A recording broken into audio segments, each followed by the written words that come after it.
Coming up on the Get Lean, Eat Clean podcast. If you're out there and you have an autoimmune disorder and you're feeling good because you're on a medication or a thyroid hormone or something like that, you still do not want these antibodies in the background. They are a silent killer. The higher the antibodies equal inflammation, equal getting more autoimmune issues. You have a higher percentage of chance with certain Hashimoto's levels of giving birth to a child with autism spectrum disorder. Hello, and welcome to the Get Lean, Eat Clean podcast. I'm Brian Grin, and I'm here to give you actionable tips to get your body back to what it once was 5, 10, even 15 years ago. Each week, I'll give you an in-depth interview with a health expert from around the world to cut through the fluff and get you long-term sustainable results.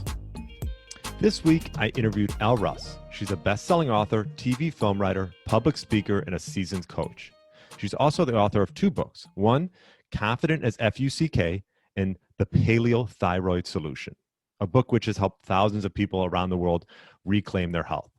She's also the host of 2 podcasts. One, Mark Sisson's popular podcast, Primal Blueprint podcast, and co-host of Kick-Ass Life podcast.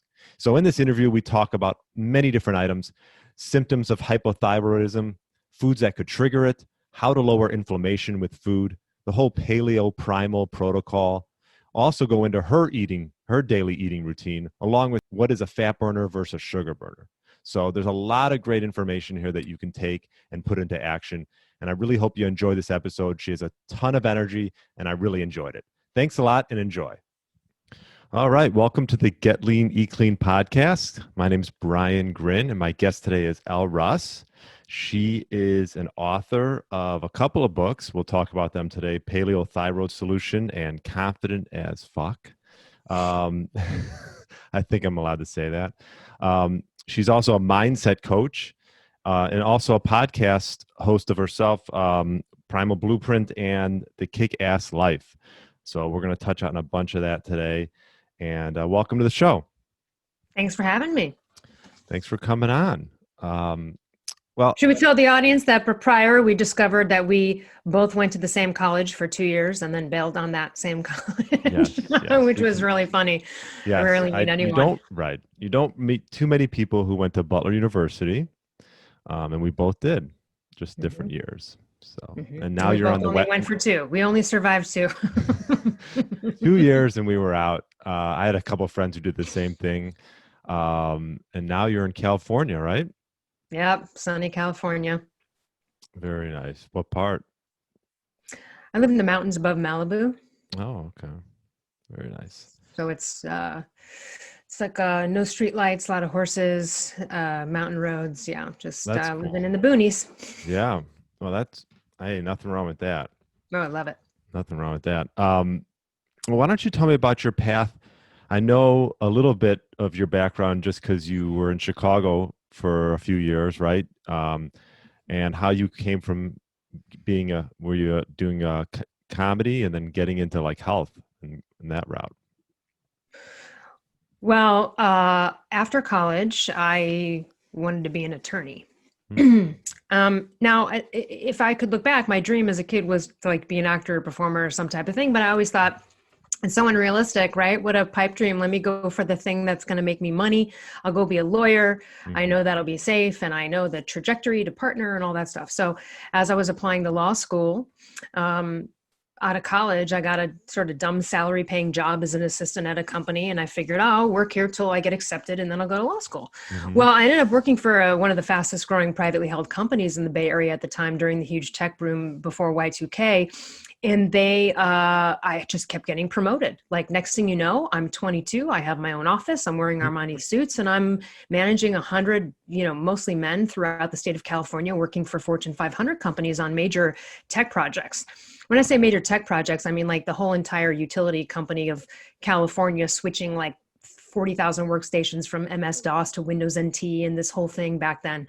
So all these really big projects and, I realized I started to make a lot of really great money and I was like, oh, I'm not going to law school now. I'm making already what a starting lawyer would make. I'm making more money than anyone I've ever known and gone to school with that has graduated. Like I'm the most successful person out of any of my peers at the age of 22. Well, I'm going to stick here. I'll be retired by the time I'm 35. Like it's fucking great.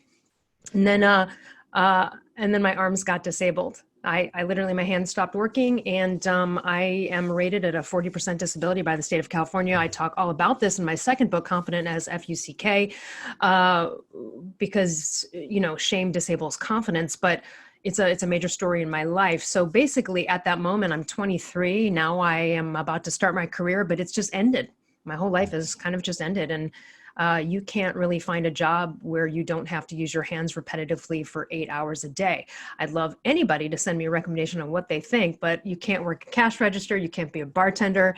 You know what I mean? Other than a greeter at Walmart, you really can't do much other than using your voice. So at that time I thought, I got nothing here. I have to now use my voice. Ironically enough, it led me down the path of my initial dream that I thought was ridiculous, which was being a performer, being in that industry.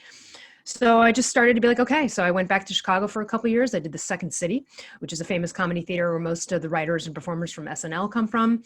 And then I came back out to California and just hit the pavement with, joining the Screen Actors Guild, auditioning for roles. I've been on TV a few times.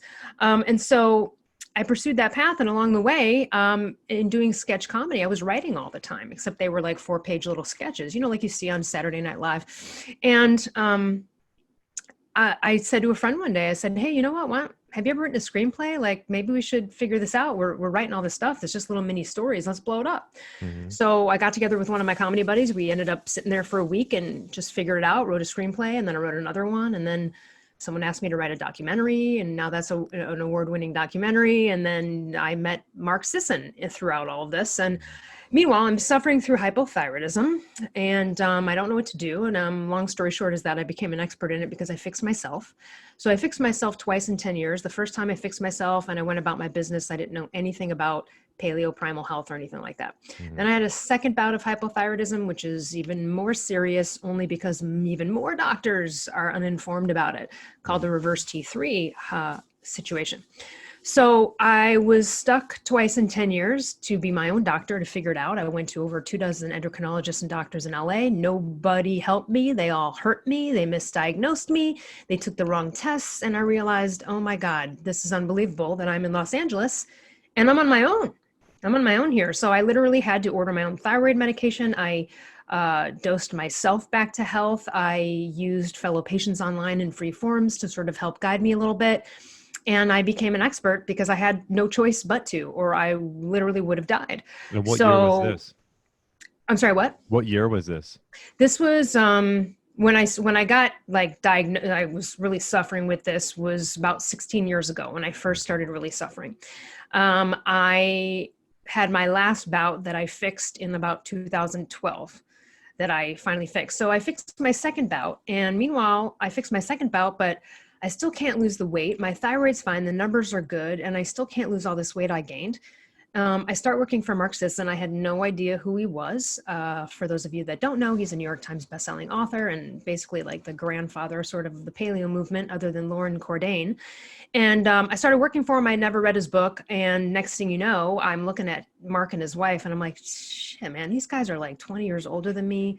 They look way better than me. Like, wow, this is messed up. And so I'm like, maybe I should read his book, And so then finally I was like, oh, ding, ding, ding. These light bulbs went off and I went Paleo Primal. I started going down that path and all the light bulbs went off with all of the connections with thyroid, because before that people would be like, oh, you know so much, you should write a book. And I'm like, well, I already read the best-selling thyroid books out there. I don't know if there's much more I have to add to this until literally that light bulb went off. And I approached Mark and I said, hey, I found this connection. It's not a gimmick. It's da-da-da. And he's like, this is amazing. I've wanted to publish a thyroid book. And so boom, boom. And it's been a bestseller ever since. At some point, I'll probably come out with a second edition, but the Paleo Thyroid Solution has helped thousands of people around the world. And so, it's one of those things where your test becomes your testimony. I had never, ever, ever intended on writing a nonfiction health book. But at the same time, as a writer in general, I was compelled to. And that's the thing I'd say for anyone who even wants to be a writer. I think it's like, are you compelled to write? Because a lot of people have this idea in their head of like, oh, a writer, that sounds like a really cool. It's like, yeah, but are you compelled to? Because and so that was the thing. It was like, it just flew out of me. Do you know what I mean? It was that process of writing that book was just years of information and biohacking. So when I was first suffering, there weren't any podcasts. No one knew what the word paleo primal meant 16 years ago. So I had no resources really to like people do now. People could, go online and listen to 10 interviews of me and really understand the thyroid and kind of figure it out. You know what I mean? Right. I didn't have anybody. So, fellow patients saved my life actually. And, two other fellow thyroid authors. There's only two other thyroid books I do recommend other than mine. One is called Stop the Thyroid Madness by Janie Bowthorpe, and the other is called Recovering with T3 by Paul Robinson. He's written a couple of books. So those fellow patients actually helped me save my own life. Yeah. It's quite the story. And yeah, as far as being an author and writing something like that, was, you had the blueprint, and obviously you wanted to share it with. It's just a great way to share it with everyone else. What would you say? I know you went through a couple bouts of hypothyroidism. Say that 10 times. Hypothyroidism. Yeah. What are some of the symptoms? Like, how would someone know? What are the common symptoms? How would someone know that they might be having this? Sure. Well, I have like 40 of them listed in my book. I had over like 30 of them. I'll name some of the top ones. These go for, well, here's the thing. It's disproportionately a women's issue. Okay. So there's more women than guys that have it, but that means like a lot of guys will be discounted for it. So let me just talk about guys for a second. Guys will have issues with like low DHEA, disrupted sleep, low testosterone, so recovery from exercise, issues with possible erections, things like that when they shouldn't. And if you're a guy out there, you should be waking up with erection all the time. So, that's a problem if you're not. So that's how it'll manifest there in terms of the sexual kind of stuff with guys, but it also will just be like exhaustion, brain fog, inability to lose weight, cold body temperature. These are universal. For women, it will manifest itself gynecologically in terms of either infertility or miscarriages, or like misdiagnoses with polycystic ovarian syndrome or cysts or anything gynecologically that's fucked up. Like whether it's like you're getting your period too much, you're not getting it out, or heavy bleeding, all the yuckiness that any woman would experience, that is usually how it will manifest itself. Aside from hair falling out, dry, cracked skin, heavy legs, meaning when you walk up a flight of steps, you're like, holy shit, I feel like I'm dragging cement blocks. Inner itching of the ears, which can be related to candida. Thickening of the skin is something that happens called myxedema. It feels like when you bend your leg, you feel like you just drank 10 bottles of MSG or something. It's just disgusting. And waking up every morning with like a puffy face, uncontrollably gaining weight, the inability to lose it. And then when you're in this state, it's a disease state, the thyroid's the master gland. So you're going to get a whole shitload of other symptoms that then doctors will try to patchwork because they never found the real problem. So you might become insulin resistant. You might have issues with your lipid panel, and then they'll be like, oh, you need a stent. You're like, no, I need to correct the thyroid. Same goes for any of the hormonal stuff. Like, oh, your hormones are off, your hormones off. Oh, let's patch it up and give you all the hormones. No.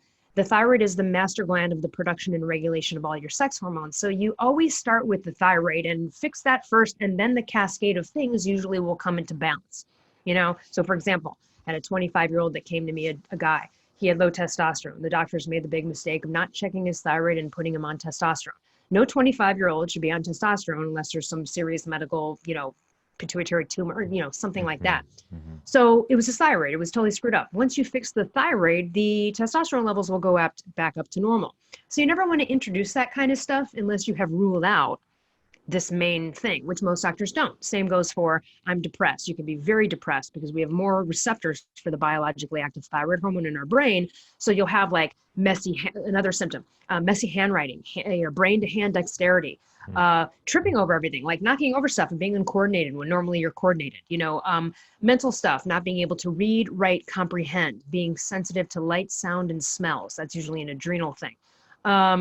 And overall is general sense of malaise and exhaustionness. Like this brain fog, and the way that I described it is everybody listening has had a cold before where you're all stuffed up and you're just, it's one of the, we've all know it. Like you're staring into space all day, you're blowing your nose, nothing's fun, nothing's like, it's not fun to watch a movie, it's not fun to eat, like nothing's fun, you're just brain dead. That is exactly what it feels like nonstop, except without the stuffiness. So people can, get in car accidents. You're really not thinking right. And it also, you become very depressed. And again, you can give someone Prozac, it'll last a couple months and then it won't work because you never got to the problem. So everybody should be testing their thyroid comprehensively once a year with their annual physical, and they don't. And most places don't take all the tests. So this is something that the onus is on you out there as a patient to make sure that that's working right. And then if you go to a doctor and anyone tells you something's wrong, well, you check your thyroid first and see if that's any issue, because from that spawns all the problems if it's off. And so again, it's the master gland, not because I say it is, it's just because it is. Yeah. Yeah. And I'm sure a lot of people, like you mentioned, get misdiagnosed. Yeah, all the time.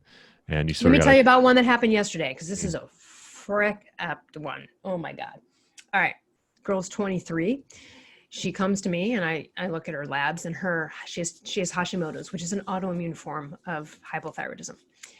And you get hypothyroidism in a variety of ways. You can give it to yourself by starving yourself or over-exercising, but you can also just have an autoimmune form. And this, we know there's things that contribute to the autoimmunity spiking, but put that aside for a second. Her 2 Hashimoto's antibodies were very high. And, I said to her, I was like, well, okay, we have to attack the antibodies first. She was eating a lot of gluten, things that we know contribute to antibodies. And so it was like, okay, let's try a natural, clean up the diet. But also what happened was she had 2 different doctors. One was an endocrinologist.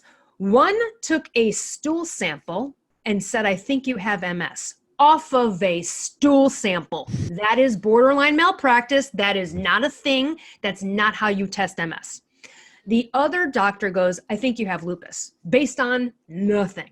Now, they took the ANA test, which can be one of those, which is basically like, does this person have an autoimmune disorder? So when it came back positive, they've just thrown out MS and lupus from a stool test and a random thing without going, yeah, of course you have an autoimmune disorder. It's called Hashimoto's. It's over here. We're looking at it right here. Imagine that. Within 1 week, 2 doctors go, you have lupus and you have MS. Like in a letter, I've determined you have lupus. Best regards, your doctor. Like, thanks for no advice. What do I do with this? You just told me I have MS. A couple days later, doctor tells her I have lupus. This is really messed up. And this is how it goes all the time for me when I talk to people. So, thankfully she got on board with me, and I sent her to the doctor on my book, actually. And she's on the right track, but this is what happens all the time. These misdiagnoses, and you think you go, but these people went to Harvard, but they have a Harvard degree. Some of the dumbest doctors I've ever met have Ivy League degrees. This means nothing, people. These people are outdated and steeped in 40-year-old protocols, and they've never learned anything since medical school. And frankly, they weren't even taught the right shit in medical school. So it's only the doctors that really go above and beyond their training and are like totally on it. Who are those doctors? Those doctors are always the doctors that don't take insurance because they don't want to be dictated by an insurance company. You have to pay out of pocket for, and they're usually functional MDs, truly integrative physicians, naturopaths, etc. Because they're spending 2 hours with you, not 15. They are not just taking a CBC and a dumb lipid panel. They are going in depth to some genetic testing, to inflammatory markers that are key, to looking deeper into these problems. So if you really have an issue and you're thinking your insurance doctor is going to take care of it, you are in for a long haul, painful journey. So, how badly do you want to get better? And I ask this to people. I go, what's your health worth? Oh, no, any amount of money. It's priceless. Right. Well, great. Then kick up the money for it, you dumbass, because this is what's going to happen. And this happens all the time. People will even listen to me or coach with me, and I'll tell them all this. And in their head, they're still like, yeah, but I want to stick with my insurance. Yeah. They always come back like 6 months, a year later, like still sicker, even worse now, because now a year has gone by, and they finally then realize. So please learn the lesson. If you've got something that you don't know what's up to tackle, going to a regular doctor is probably not going to get you the answers. There are few of them worth their weight. I'll tell you a perfect example. I have my functional doctor. That's the doctor on my book who doesn't take insurance. And then I have my, standard insurance doctor you go to through like the mammogram request and the annual physical stuff. And she's obese, just number one. And then I go in there and I said to her, hey, look, I'm an author. I want to be honest. I write a book about uninformed doctors. I just to be honest with you, I deal with another doctor for my stuff. Do you mind taking the test that he suggests I get taken? Because they're going to be more than what she would do. And she looks at all of them in the office and she goes, okay, I have no problem ordering these. I just don't know what some of them are. Now, okay, kudos for not pretending you knew what they are. But then my second thing would be like, bitch, did you go look that stuff up afterwards and figure out what it was? Because I know you didn't. She didn't. I know she didn't. Mm-hmm. Now, that's the problem. because she should go, that's interesting. What's this other doctor? What's galectin-3? What's this other doctor suggesting to me, suggesting that I take these tests? I don't know what they are. Maybe I should go find out. Nope. Meanwhile, in that same meeting, she pushed 3 vaccines on me: pneumonia, flu, and shingles. And I was like, listen, I haven't gotten the flu since I was a kid, and I've never gotten the flu shot. I'm not doing it. Now, I'm not against other people doing it. It's just my personal decision to not do it. And so this is kind of like, this is just the Western medicine model. Like, there's nothing. And then what's funny is I did an experiment during the pandemic because I wasn't going to see anyone. And I figured, let me get off thyroid medication and try one more time and just see if anything happens. And in that process, I got a little chunky, no big deal, just go right back to normal. But she had seen that my weight had gone up because I went to her again, this year recently, and she's obese, and she says to me, so what's going on with your weight? And I was like, oh my God. And I was like, yeah, no, I did an experiment. That's fine. It's going to be, I'm not worried about it. It's not that much. I'll figure it out. Like, don't worry about me. Right. But I was also like, have you not taken your own weight? You are obese. So, this is just really interesting. Getting weight shamed by an obese doctor. So this is kind of what you're dealing with when you're dealing with an insurance doctor who has 15 minutes. They are there to prescribe you a pill or surgery. End of story. They don't know anything about nutrition. They never learned anything about nutrition. They don't know what to do. So if you're looking for a doctor to save you, you are going to have a terrible experience. Good luck. Instead, you are better off learning it yourself. Someone diagnoses you with something, you better become the expert. Yeah. You might be able to help your doctor help you 100%. Yeah. And talking about diet, what were some of the type of things that you did to help with your condition and that you help with, your clients as far as eating and things like that? Are there certain foods that could trigger this? Is it mainly genetics or, Sometimes. So if you have a lot of autoimmunity in your family, you might be a candidate there. So let me talk about the different types. So hypothyroidism is underactive, slow, sluggish. That's why your temperature, you're always cold, freezing, nothing's working. You're constipated. That's another huge symptom I might mention. And constipation that like nothing fixes no matter what you do, like laxatives, whatever, that kind of thing. Let's talk about autoimmune disorders. So Hashimoto's is an autoimmune disorder that affects the thyroid. And so in this case, what happens is your immune system makes a mistake and it starts murdering your thyroid. It just starts attacking it.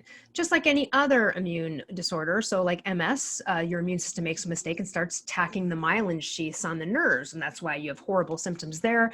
Same thing with rheumatoid arthritis, starts taxing the joints, right? Then you have fused bones and all sorts of issues with pain there, et cetera, et cetera. So this is no different.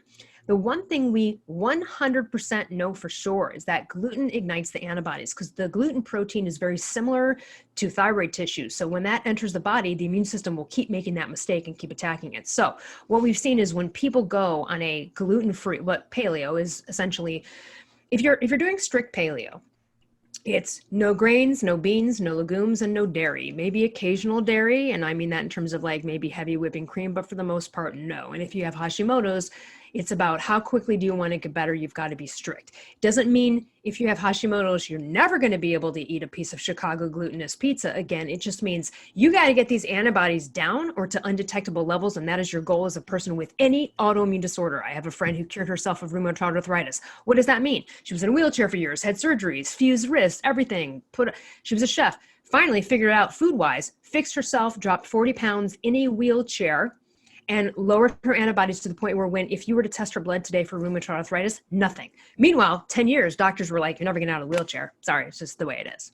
Just the way it is. So she was relegated to a life in a wheelchair, and all it had to do with was food. And there are lots of people like this. I'll just rattle off a couple authors that have done this so that if anyone out there has these conditions or know people, refer them to Palmer Kippola. She wrote a book called Beat Autoimmune. She cured herself of MS. So did Terry Walls. She has a very more serious condition of it. There is a chef called Seamus Mullen. He cured himself of rheumatoid arthritis. And then there's also Courtney Contos, my friend, ccontos.com. She's the one who I just told you about. So we know that foods affect autoimmune disorders, particularly gluten and grains and beans and legumes because of the lectins. So there is something called the Paleo AIP or autoimmune protocol. There are people with autoimmune disorders that have found that they are particularly sensitive to things like nightshades or things high in histamines. That includes like cinnamon. you know what I mean? Or certain foods. So it's a stricter food list of paleo, right? But it's designed to be temporary or long-term, but at least to like get this thing under control, and then you can mess around with it. So for example, one of the success stories in my book, who didn't necessarily eat gluten every day, but regularly throughout the week, a little pasta at dinner, a little bread with, they had bread almost every dinner. Mm-hmm. And she had Hashimoto's and she was on thyroid hormone replacement. She's feeling good, but her antibodies are still at like 400. Mm-hmm. And she doesn't know, because her doctor doesn't know, that you can actually do something about that. And so here's the point. If you're out there and you have an autoimmune disorder and you're feeling good because you're on a medication or a thyroid hormone or something like that, you still do not want these antibodies in the background. They are a silent killer. The higher the antibodies equal inflammation, equal be getting more autoimmune issues. You have a higher percentage of chance with certain Hashimoto's levels of giving birth to a child with autism spectrum disorder. I mean, these are no joke. If you have a certain there's 2 Hashimoto antibodies, depending on how high it is, or depending on which one you have, it could increase your chances of cancers by like 200 something fold percent. I mean, this is ridiculous, and we can do something about it. Most doctors don't know you can do something about it because they don't understand diet and the way food affects us. So they'll just look at someone who's on medication, look at their labs. Are you feeling good? Everything good? Great. Oh, well, your antibodies are still 300. Well, you have Hashimoto, so there's the antibodies. No. The goal is get them down. So she quit gluten. She went paleo. She got them down the lowest in her life. Like we're talking 30 years of being hypothyroid. She got them down from like 400, like 375, like 400 to 25 to 20. That's the goal. And that's what you see when you eliminate this stuff. The antibodies go down. Antibodies equal inflammation. Inflammation's at the root of every disease. You do not need antibodies from an autoimmune disorder coming in there and wreaking havoc on everything else. So let's cut to like, oh, we're in COVID times. Oh my God, if your antibodies are out of control with Hashimoto's, you are really at risk. And in fact, you're one of those people that if you had to go to the hospital, you are more inclined to have a cytokine storm. Like you are more inclined to have a bad situation happen because your antibodies are already, your immune system is already just wreaking havoc.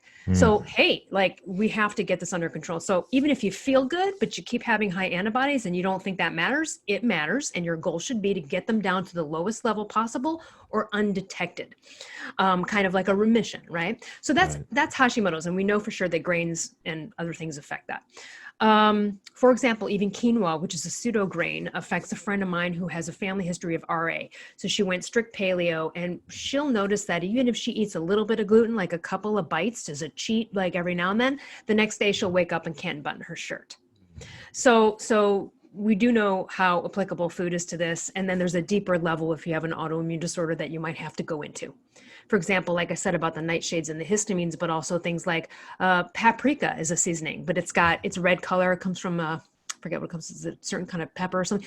Either way, like red color seasonings, sometimes people realize that this is affecting them. So like you're putting cinnamon in your coffee every morning and you have no idea that you are doing this to yourself. So food is a big factor. The other part of this too is this, paleo, ancestral, primal, evolutionary, it's all the same word, all the same term, all the same thing. That this paradigm of high fat, moderate protein, low carb, and the activity and lifestyle that goes along with it, which most people don't understand. This is not just a food list. When you have these two things together, it creates the most optimal, based on our DNA and what it prescribes of us as humans in an ancestral way. It is the best platform for not only the production and regulation of sex hormones in your thyroid, et cetera, but not only output, but also, is it going to get metabolized correctly? Because if your cortisol and your glucose is off and everything's screwed up, then your thyroid hormones can't get to where they need to go. You know, even if you're making them yourself and you don't have to take thyroid hormone replacement like I do. And even if I do take, I do take thyroid hormone replacement and other people do too. Do you want that shit to work really well and get to where it needs to go? Then you need to provide the best platform for it. And that would be the Paleo Primal paradigm. Doesn't mean you have to eat red meat. I would say it would be extremely difficult to be paleo or primal as a vegan. I don't even know how you would say to do that other than like some supplements, and you'd have to live off of nuts and seeds, but a lot of those people eat a shitload of beans and rice, you know what I mean? So that would be a tough call. But you could be a pescatarian or a vegetarian if you're just someone that eats eggs, or maybe it's just like you're okay with some, collagen or whey protein and that you're fine with that, or fish, etc. But for the most part, yeah, I obviously believe in ancestral health, but that's sort of the connection. Yeah. And actually, you brought it up, sort of nuts and seeds. What's your thoughts on that? Because you sort of hear differing I views would on that. say real moderation. It's a trouble source for a lot of people, including myself, because let's be honest. I mean, if people don't know this, a shot glass of nuts, that's a serving. Right. Fuck that. Have you ever eaten just a shot glass of nuts, man? I'm like there with the handful of pistachios. Like I can't stop. God. Right? Pistachio nuts. Yeah. Pistachios are the best. Macadamia. Yeah. And now I'll throw this out because you interviewed Brad, right? Brad Kearns, will give a shout out. He made this nut butter called Macadamia Masterpiece. He sent me one. It's very good. It's too good though. Like it's almost too good. We were like, dude, half the jar's gone now. So nuts can be a real problematic thing. I think when people are starting, and at least when I did, I made the mistake, even though I had Mark Sisson right there every day to talk to. I went up to him once. I'm like, I don't know what I'm doing. And he was like, well, like if you're snacking, like, what do you go for? And I'm like, nuts. He's like, ding, ding, ding, mistake. So the thing is that people don't realize how much they overeat that. And by the time you're done, you've got 1,800 to 1,000 calories worth of just nuts and you've blown your day, right? And even though we're not a focused calories in, calories out thing, that's ridiculous. So I try to stay away. I mean, I love them, of course. I eat it, but I try not to buy big bags of it and things like that, because that to me is almost too tempting. You mean buying a 5-pound bag of pistachio nuts is not good? it could go in the wrong direction depending on how much you're hitting that bag. So I think nuts are a slippery slope with people. They're on the list, and but I would say you use sparingly, and like a cheat food maybe. Out. Right. Yeah. I was actually going to ask you about cheat foods, because that's I do like nuts and seeds quite a bit.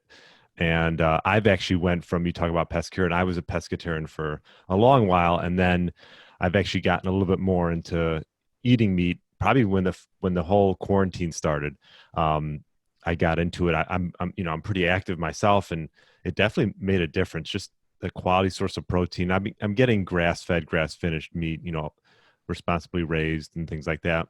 Mm-hmm. Such a difference in my body. Like people ask me, because I looked like I was thicker and stronger. I'm like, well, what have you done differently? And that was like the main thing that I did. Have you guys ever seen, if anyone's listening, have you ever seen that movie Dallas Buyers Club with Matthew McConaughey about back in AIDS medication? And he had to get real skinny to look like an AIDS victim.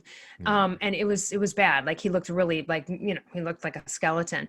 Right. And I was reading that in order to do that, not surprisingly, he just ate lean fish, egg whites, and like veggies, and I'm sure he ate very little of it, but there's a reason he took the red meat out of there too. Do you know what I mean? Yeah. And he didn't work out because he didn't want to build any kind of muscle, right?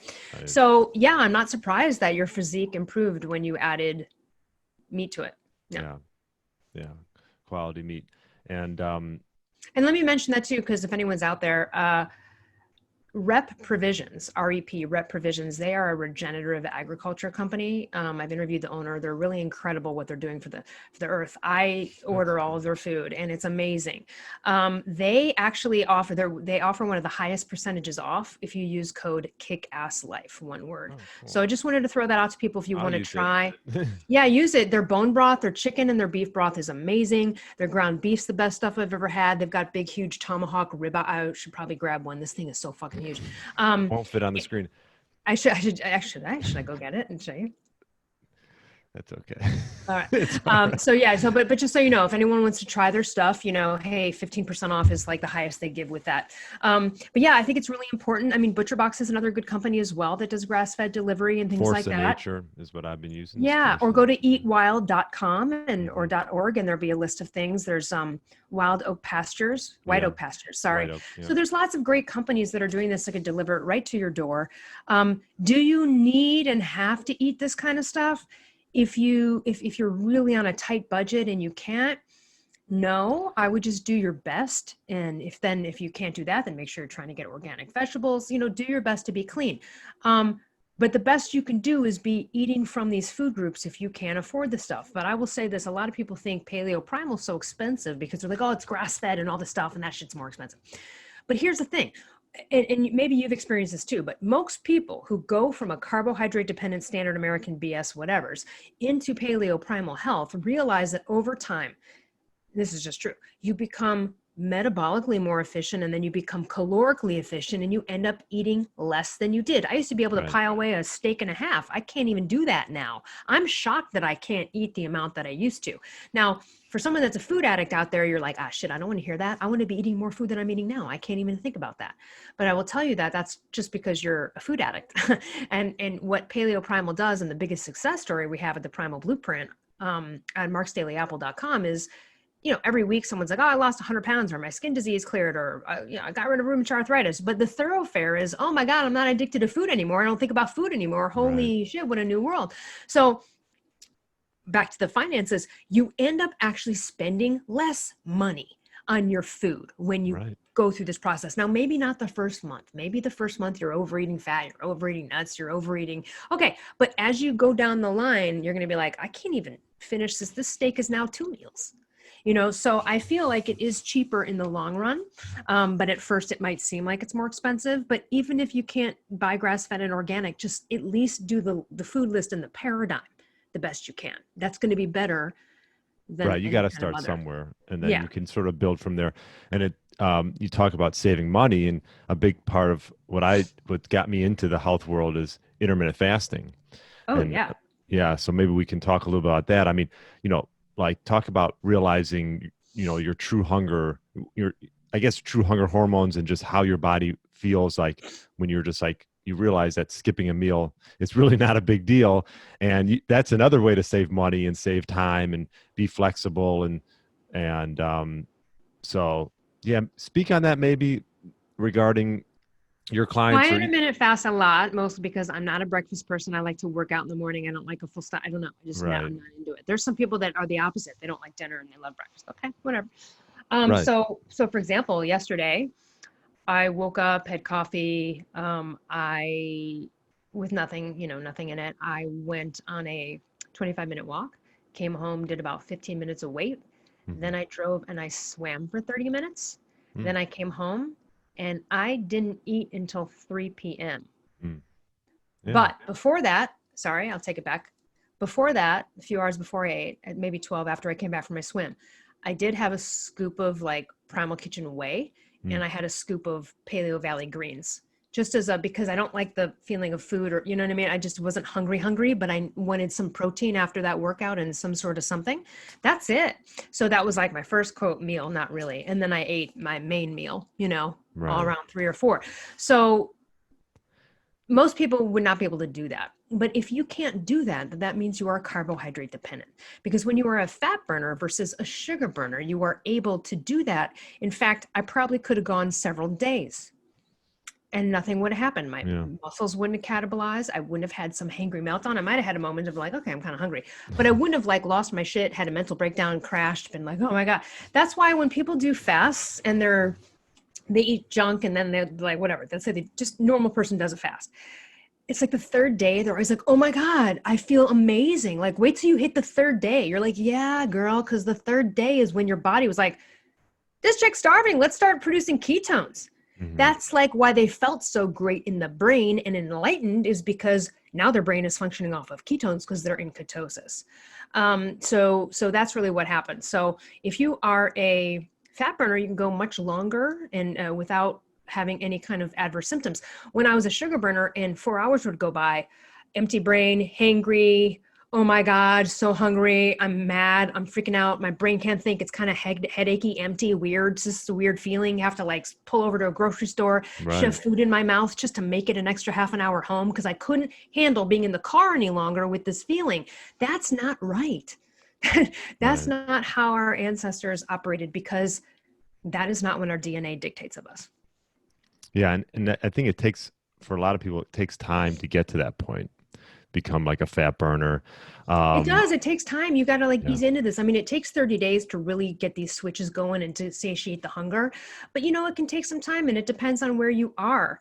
There's also this, there's this concept of autophagy, and Mark Sisson would say the best stuff that's happening to us is when we're not eating. That's when the body goes in and does its own cleaning out, getting rid of dirty cells and all that kind of stuff. So I think it's important. There are times when I don't. For example, if I am hungry in the morning, I wouldn't be happy about it because it kind of screws up my own personal thing. I honor it though. I'll still honor it. I'll eat a little something. Maybe it's a bite of leftover salmon. Maybe it's just a piece of steak. Maybe it's some, I love carnivore crisps like beef liver. Maybe I'll just throw in some beef. I'll do something, even though that's not usually my jam, because I'm also going on my intuition. And I'm not going to go, I'm a person that intermittents fast. I'm not supposed to eat before. No, that day I'm hungry. I'm going to eat. Yeah. So I think it's very important, but you can't get to the intuitive place until you've locked down in this kind of environment for about a month strictly. And then you're satiated, and now the switches are turned, and now you're really operating from a different level. And at that point, Right. Eating off your intuition, right? That's, as opposed to just eating off the clock, what time it is, right? Absolutely. And it's so much better too. And this is what people don't realize. And, Mark's better at explaining it than I am. But if you're a sugar burner, then you better eat within an hour after working out, because your muscles are going to catabolize. When you are a fat burner, it doesn't matter. There aren't those rules. Now, if you were a bodybuilder type and you were in this paradigm, then of course, within an hour after working out, if you really wanted to maximize that, you should eat protein. But those rules aren't there any longer when you are a fat burner. But when you're a sugar burner, you better be on the treadmill burning off the glucose you just ate the night before. Oh, and then when you get out of working out, you better eat protein, because if you're a sugar burner, hour 4, 5 comes around, your muscles will start to catabolize, but not so when you're a fat burner. And I remember this, and this is what's so weird. Back in the day, like 15 years ago or so more, I had a friend, we were in LA, who was doing the zone delivery, the zone diet, which is like 3 meals, 2 snacks, just the worst. And so he was doing so they're doing the delivery, they measured all the stuff, and he worked out every day. He was really fit. And I remember him saying this, and it didn't make sense until 20 years later and this is related to what I just said, which is he was sitting there where he's eating his thing, and he's like, I feel like I need to call the zone. I think something's off. And I go, why? He goes, I know this sounds weird. I feel like my muscles are eating themselves. That's literally what he said to me. And we laughed about it. And I was like, I didn't understand it.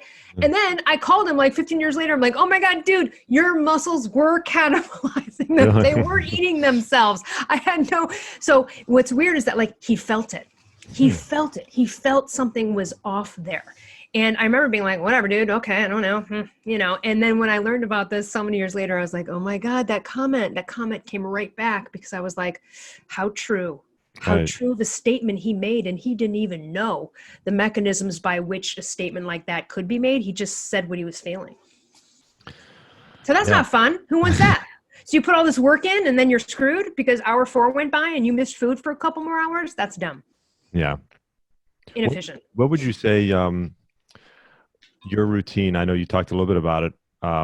What's your eating routine, and what's your typical meal?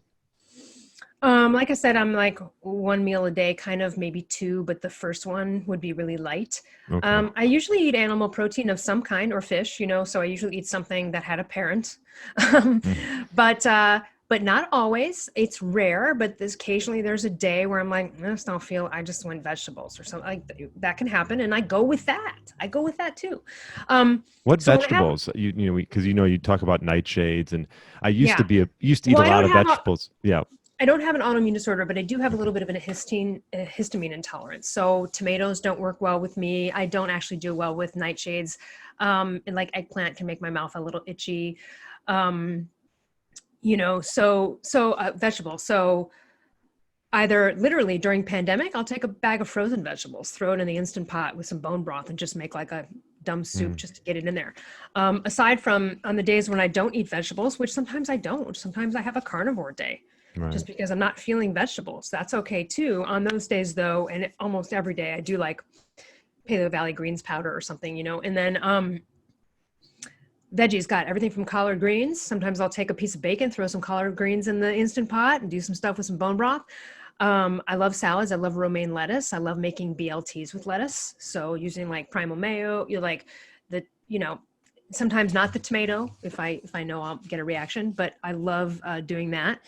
And I kind of eat all vegetables, every once in a while I'll have a potato, every once in a while I'll have spaghetti squash or something like that, but for the most part, I stick to like the greens and, the quality proteins. Gotta love the Instant Pot. I just made butternut squash. God, I love it. I just made a butternut squash soup last night. Oh, nice. Yeah. The Instant Pot is actually amazing. I was scared of it at first because it had all these You think it's gonna like buttons on blow it. up? I thought it was going to explode. Yeah. Totally. But I will say this, what's amazing about it is like you can literally throw a piece of frozen fish in there and that shit is cooked perfectly in 3 minutes. That's insane. You know, you can make, I love cooking short ribs. Short ribs, if you cook them in the oven, do it right, take 3.5 hours, you know, or things like oxtails. Those things take forever in the oven. Instant Pot, 55 minutes. So yeah, really a great thing if you guys out there. It's almost like dumb proof. It really is, and it's You know? worth it. It's really, really Once you worth learn it. about the sealing, you got that down. Yeah, then you're like, good to go. You could throw like, half the kitchen in there and something will come out that'll be halfway decent. Absolutely. So I do a lot of that. I'll do a lot of stews and things like that. Yeah, I mean, I pretty much eat everything. I'm allergic to shellfish, so I don't really eat that, but I eat everything. I have a lot of cod and wild salmon in my freezer right now, but my freezer right now is just packed with grass-fed and, animals, basically. Yeah. Yeah. Yeah. It's great to have that delivered and just have it on hand. And especially with the pandemic and staying home and cooking for yourself all the time, Absolutely. It's like before the pandemic, I would go to the grocery store every couple of days, even though I'd always have some meat in my freezer, but I still like to kind of go to the store and now I'm getting everything delivered and, I get my vegetables delivered too. So I use a company, I think they're only in California, but they're called Farm Fresh to You. I know there's others where every week I get a vegetable box and I can choose what I want. And so I switch it up. So for example, I'll be like, oh, you know what? When's the last time I had purple cabbage? All right. Let's throw that in there. I'll just be like, oh, like the other day, a friend of mine told me they're like, oh, I roasted radishes. They are delicious. They're not bitter. They're sweet. They're amazing. I'm like, that sounds good. I don't know when the last time I had a radish. Let me throw that into the box. So I will just kind of do that every week. And I love that because I know I'm getting organic, fresh produce, but I'm also getting to really decide. And they usually have the things that are only in season. So I'm eating more, with the circadian rule of what is happening here with the farms. And, so I will just randomly try that, or an herb. Like randomly, I was like, I love dill. And I was thinking about, so I got some dill and I was thinking about using it for fish, which most people do. And then I randomly sauteed some mushrooms with some butter and threw dill in there. Holy shit. It was like amazing. I'm like, well, I just discovered a new, so I just will experiment with that. But again, I stick to the green leafy veggies. I love Brussels sprouts and things like that. I try not to overdo. Those are tough to prepare though. Right? They are, and I try not, and even though in the thyroid world, they always say, oh, broccoli, like Paul Saladino would say, broccoli is destroying your thyroid. Some people say, well, if you cook these cruciferous vegetables, they're not as antagonistic to the thyroid. You know what? The jury's a little bit out on both. I would say that if you're suffering with a thyroid problem and you're trying to correct it normally, you might want to cook these cruciferous vegetables. Other than that, just because I know what I know and the jury's a little bit out, even though I take thyroid hormones, so I'm not really relying on my own production, I try to limit those things because I love Brussels sprouts. I love that stuff, but I try to limit it a little bit. Right. Yeah. And I think genetic testing and things like this can be really helpful. I learned that I had an issue processing foods high in sulfur. That's eggs. I always had an issue with garlic. Sometimes broccoli doesn't go great for me too. So, there's so many ways to figure out what's right for you. I did a food sensitivity test at one point, and then aside from the 23andMe, you take that raw data and you can look at it. And so quitting eggs for me was one of the best things. That's not to say that I don't never eat them, but I can't eat them regularly. And it was only through the process of eliminating it, reintroducing, seeing the reaction. And I'm not allergic to it on a test. It's not even on my food sensitivity. It's N=1 plus a genetic component that makes total sense.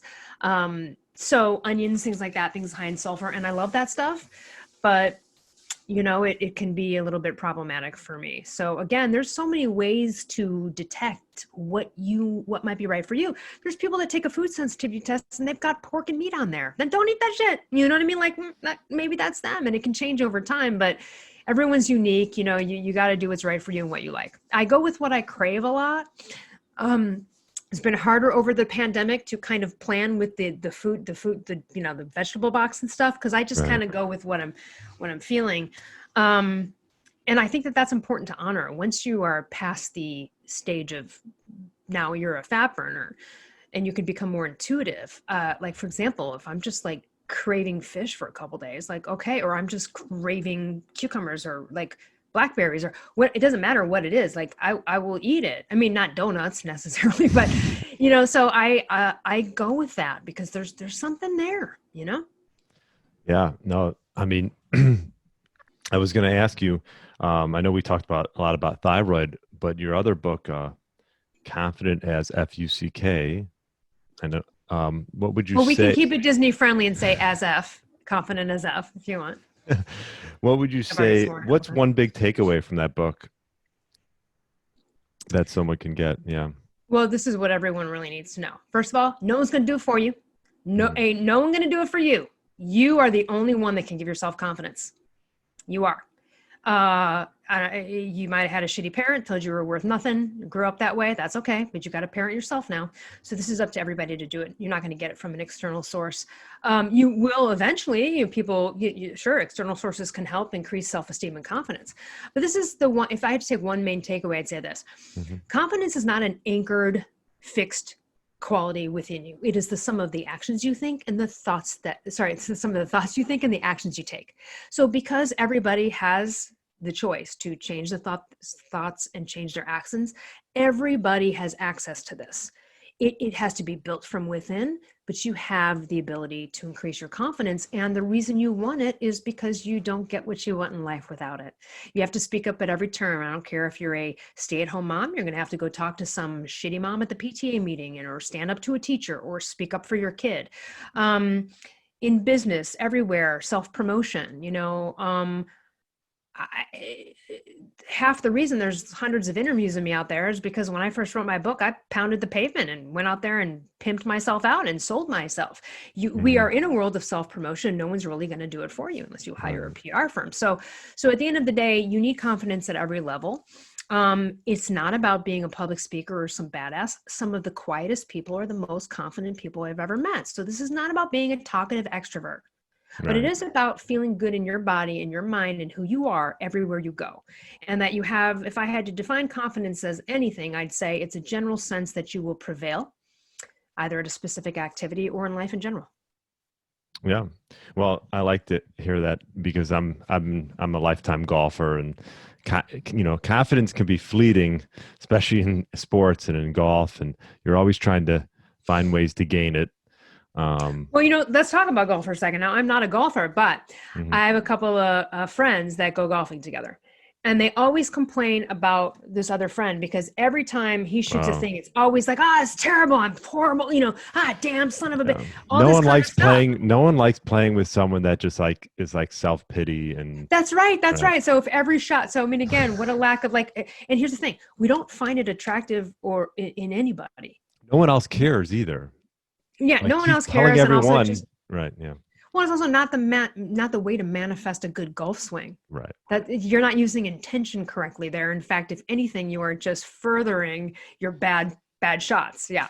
Yeah. No. And I think the big thing, not to get off on a golf thing, I could talk hours about golf, but like self-talk, because I coach high school golf, and I tell the kids, you got to be your biggest cheerleader out there, because no one else, and I think you can learn a lot of lessons with golf, but no one else, everyone's on their own, doing their own thing. That's life, baby. That's life. So you got to be able to pump yourself out there. You have to be your own encourager. Otherwise, Here's what happens. You got a parent or a teacher or a next door neighbor, whoever raised you, whoever's in your sphere, you've got these, maybe they're negative downers. Maybe they did tell you I don't know, maybe you should just be this. I don't know that you're meant for that, or whatever. They're downering your dreams. Are you going to let those people be correct?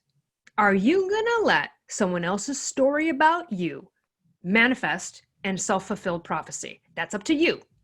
They're not holding you back. You're holding yourself back. Don't let them be right. Not if I can help it. They're not going to be right. No, they don't get to win. That shitty parent who told you were worth nothing, they don't get to fucking win. Fuck them. I'm sorry. I'm swearing. But it's true. It's really no. And, one of the things I say in my book is your victim application has been denied. I talked to a 50-year-old woman once, and she was complaining about her mother. And she's like, if my mother had just pushed me further and disciplined me more, I'd probably be successful by now, blah, blah, blah. And you could tell she was just not happy where she was in life, but constantly blaming it on her mom. I said, hey, question, how old, you're 50 now. How old were you when you kind of maybe thought, my mom sucked? Nah, she wasn't that great. When did you realize this about her? And she goes, I don't know, maybe I was like 30. I said, so you've had 20 fucking years and you haven't done anything? to motivate yourself? Knowing this, I wish you would have motivated me more for 20 years. Where was your self-motivation? Why didn't you get off that hamster wheel, cancel that story, and do it yourself? Yeah. So no one's going to do this for you. You have to parent yourself. And it sounds harsh, but it's true. We all have to. So, yeah. Great advice. And I'll ask you this one last question I've been asking a lot of people for the podcast is, what's one tip that you would tell someone if they wanted to sort of get their body back to what it once was, or their mind? But the biggest lesson I've learned over time, and as I'm getting older, cardio, walking, swimming, any of these types of things won't do it.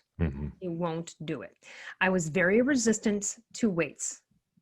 That's the only way. You have to lift stuff. You are going to burn way more. You are going to get a physique. You are going to actually get the body you want by lifting weights. It's not going to be through the other stuff. You could walk 5 miles a day. You ain't going to get toned abs. You're just not.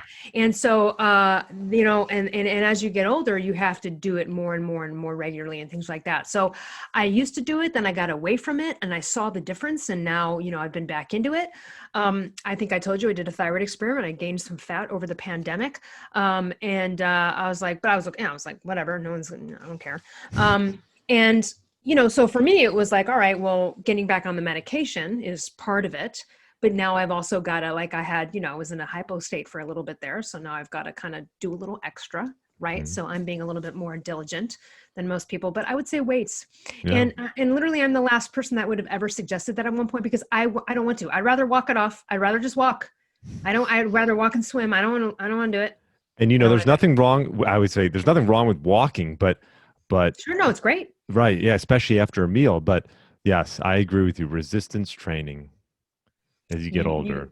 You absolutely have to do it. Yeah. And by the way, you can do it in literally 15 minutes and be done. Right. So if you're on a primal paleo, now, if you want to be like my podcasting partner, Tara Garrison, who's buff, ripped, shredded, model, fitness model. Yeah. All this different story. You're going to have to miss Depends some on your major goals. weight. Right. Yeah. Right. You're going to have to be a beast. But for someone like me, and I'm not pushing that, and I'm not a personal trainer, and I don't care about being on the cover of Shape magazine. This is not my goal. I don't take photos in bikinis because I'm like, hey, I'm going to train you how to do this too. I'm just a normal person out here just trying to feel good in their own body. Right. The weights is honestly though, it's every time. If I get off it for 10 days or something, and then get back on it, and you see the difference right away, you notice the difference. It is also very important to a concept that Mark Sisson talks about and Brad Kearns in the Keto Reset, or Keto for Life, which is the concept of organ reserve. If you are not challenging these things, then if you're going to take a vacation now on lifting weights, your shiz is going to take a vacation on you when you're in trouble. That's why people die of the broken hip when they're older. It's not the broken hip. It's because they go to the hospital, they get pneumonia, and their lungs have not been challenged for a long time because they don't work out and they don't do the stuff that challenges it. So now their lungs can't, get rid of the sputum. And so again, this goes to anything, your bones are going to get less dense, right? Because they're like, well, we're not being challenged here. So you have to challenge all of these things if you want them to be in tip-top shape. That's why it's seriously anti-aging. And it's such a great precursor to releasing all of the incredible hormones that we know that are involved with anti-aging. So yeah, one tip is get into the weights. And I don't care if it's like you start with 5 pounds, you know what I mean? I don't lift that many weights because I have a hand disability. So I have kind of weight restrictions to some degree that could cause me problems. But again, just you got to start somewhere and do what you can do. I love it. I love that tip, and lots of good stuff here. So I appreciate you coming on. We could probably talk for hours, but we're going to just leave it at that. And I appreciate all your tips. And thanks for coming on, Elle. Thanks for having me. I do want to mention, though, I do have a free thyroid guide on my website. So on my website, elleruss.com, just free thyroid guide in the corner.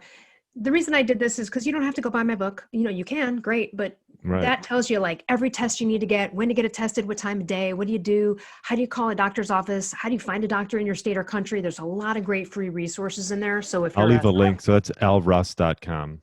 Right, lruss.com. And then, and of course, you can find everything there, the podcasts I host, my books, etc. Both my books are available on Amazon. And again, just, I wanted to point out that free thyroid guide, or if you know anyone suffering, because it has like the basics of like, do I have an issue with thyroid? Let me see. Let's start here. That kind of thing. Right. Start with the thyroid, right? Always. Go from there. Thanks, Elle. Thank you. Thanks for listening to the Get Lean, Eat Clean podcast. I understand there are millions of other podcasts out there, and you've chosen to listen to mine, and I appreciate that. Check out the show notes at briangrin.com for everything that was mentioned in this episode. Feel free to subscribe to the podcast and share it with a friend or family member that's looking to get their body back to what it once was. Thanks again, and have a great day.